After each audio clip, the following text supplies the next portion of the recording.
নমস্কার। আজকে জ্যোতিষশাস্ত্রে সবচেয়ে খারাপ দুর্যোগ নিয়ে যেটা আলোচনা হয়েছিল এটা বিস্তারিত করে দিচ্ছি আর উপায়টা বলে দিচ্ছি। তো সেটা হচ্ছে কেমুদ্রম দোষ। তো এটা মোটামুটি 70 থেকে 75 জন্মকুণ্ডলিতে পাওয়া যায়। তো এই কি করে হয় আমি আবার বলে দিচ্ছি। চন্দ্র যদি একা থেকেছে, চন্দ্র থেকে এক ঘর আগে বা এক ঘর পরে কোনো গ্রহ না থাকে, যদি এক ঘর আগে বা পরে সূর্য আর রাহু কেতু থাকে, এগুলো কিন্তু গণ্য হবে না। এটা থাকলেও কিন্তু কেমুদ্রম দোষ হবে।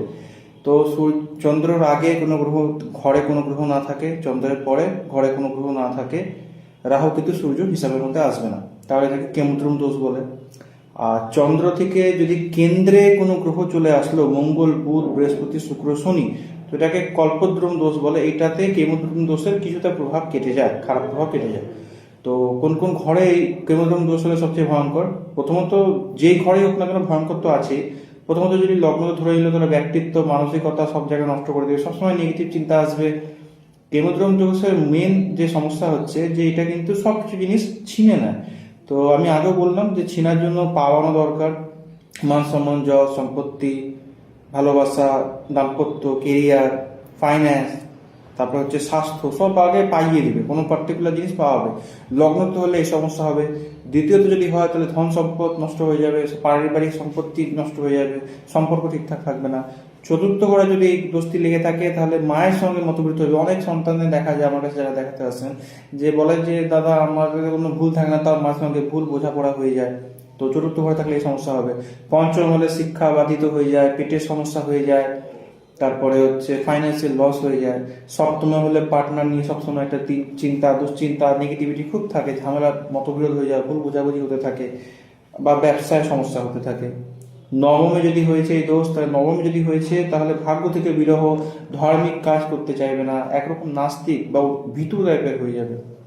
দশমে হলে কর্মসংস্থান নষ্ট করে দেয়। প্রথমত কেন্দ্র তো সবচেয়ে শক্তিশালী ঘর দশম, আর ত্রিকোণ মানে নবম ঘর সবচেয়ে শক্তিশালী। তো দশমেও যদি হয়ে গেছে তাহলে এটা কিন্তু সব খুব খারাপের মধ্যে পড়ে যায়। তো এটাকে কাটানোর জন্য উপায় যদি করা যায়, তাহলে প্রথমত হচ্ছে আপনাকে চন্দ্র শান্তি পুজো করতে হবে। কেমুদ্রম শান্তি পুজো, চন্দ্র শান্তি পুজো, এটা কিন্তু প্রথম করতেই হবে। এটা আগে করিয়ে নেবেন। যারা কথাই করাতে চাইছেন, জন্মকুণ্ডলিতে আছে, কন্ট্যাক্ট করে দেবেন আমার সাথে। এই ছাড়া যদি বলেন তাহলে আরেকটা উপায় হচ্ছে যে আপনাকে পূর্ণিমার উপোস করে যেতে হবে আজীবন। এছাড়া আরেকটা টোটকা বলে দিচ্ছি আপনাকে, যে আপনাকে অপরাজিতা গাছ আনতে হবে। সাদা ফুলের অপরাজিতা গাছ হলে সবচেয়ে ভালো হবে। এটা আপনাকে সোমবার দিনকে বা তার আগে নিয়ে আসবেন, সোমবার দিনকে বিধি করতে হবে।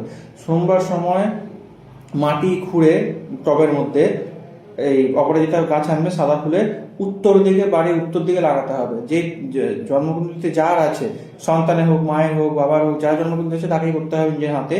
তো ফুল গাছ নিয়ে এসে টবের মধ্যে আগে একটা সাদা কাপড়ের মধ্যে 5 মুখী রুদ্রাক্ষ বেঁধে দিতে হবে। বেঁধে ওই মাটির জড়ে রেখে দিতে হবে, উপর থেকে মাটি গাছ বসিয়ে সেটাকে সাজিয়ে দিতে হবে।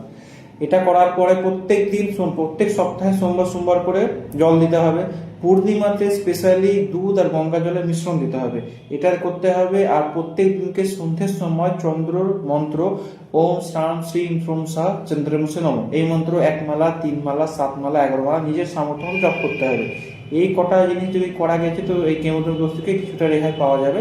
আর চন্দ্রদোষ শান্তি পুজো যদি করে নিয়েছেন তাহলে এখান থেকে অনেকটা প্রভাবই পাওয়া যাবে। কি প্রভাব পাবেন? আপনাকে ছিনে তো নেবে, সবকিছু পাইয়ে ছিনে দেবে। তো এই কষ্টটা সেই বুঝবে যে মানে পেয়েছে, না পেলে তো বোঝা যাবে না। কিন্তু এছাড়া কি হচ্ছে, আবার নতুন করে সৃষ্টি করার ক্ষমতা করে দেবে। মানে আপনার নষ্ট হয়ে গেল বা লস হয়ে গেল বা শরীর খারাপ হয়ে গেল, কিন্তু সেখান থেকে যে ফিরে আসার যোগ, মানে পড়ে গিয়ে তো উঠতে হবে, এই উঠার জোরটা এসব উপায় করলে হয়ে যাবে। আশা করছি ক্লিয়ার হলো। যাদের কোনো সমস্যা আছে বা কুণ্ডলী অধ্যয়ন করতে চাইছেন কন্ট্যাক্ট করতে পারেন, প্রোফাইলে নাম্বার দেওয়া আছে। নমস্কার।